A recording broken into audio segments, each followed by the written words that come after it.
சென்னை தாம்பரம் அடுத்த சிட்லப்பாக்கம் பகுதியில் வீட்டின் கழிவறையில் சிக்கிக் கொண்ட 10 வயது சிறுமி பத்திரமாக மீட்கப்பட்டுள்ளார். இதுகுறித்த கூடுதல் தகவலை செய்தியாளர் மீரான் வழங்கிட கேட்கலாம். வணக்கம் மீரான், மீட்கப்பட்ட சிறுமி தற்போது எவ்வாறு உள்ளார்? மேலும் இது பற்றின முழு விவரங்களை பதிவு செய்யுங்கள்.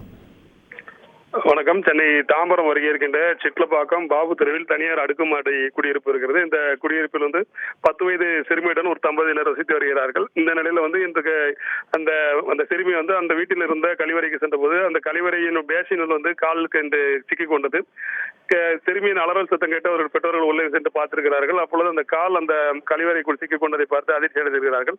அவர்கள் இந்த சிறுமியை மீட்க முயன்ற போது அவர்களால் அது முடியாத பட்சத்தில் தொடர்பாக உடனடியாக தாம்பரம் தீயணைப்பு படைக்கு தகவல் தெரிவித்திருக்கிறார்கள். தாம்பரம் தீயணைப்பு படை நிலையத்திலிருந்து நிலையால் உள்ள ரவிச்சந்திரன் தலைமையில் அந்த தீயணைப்பு வீரர்கள் சம்பவ இடத்திற்கு சென்று அங்கு கழிவறையில் சிக்கிக் கொண்ட சிறுமியை மீட்கும் பணியில் ஈடுபட்டார்கள். ஒலிகளை கொண்டு அந்த கழிவறை வேஷன்களை உடைத்து அந்த சிறுமியை பத்திரமாக மீட்டிருக்கிறார்கள். சிறுமியை கால் அங்கு சிக்கிக் கொண்டதில் லேசான காயம் மட்டும் ஏற்பட்டிருக்கிறது. சிறுமி தற்போது நலமுடன் உள்ளார். உடனடியாக துரித நடவடிக்கை எடுத்து உடனடியாக அந்த சிறுமியை மீட்ட தீயணைப்பு படையினருக்கு அந்த பகுதியை சேர்ந்த பொதுமக்கள் நன்றிகளை தெரிவித்தனர். இந்த சம்பவமானது அந்த பகுதியில் ஒரு பெரும் பரபரப்பை ஏற்படுத்தியது.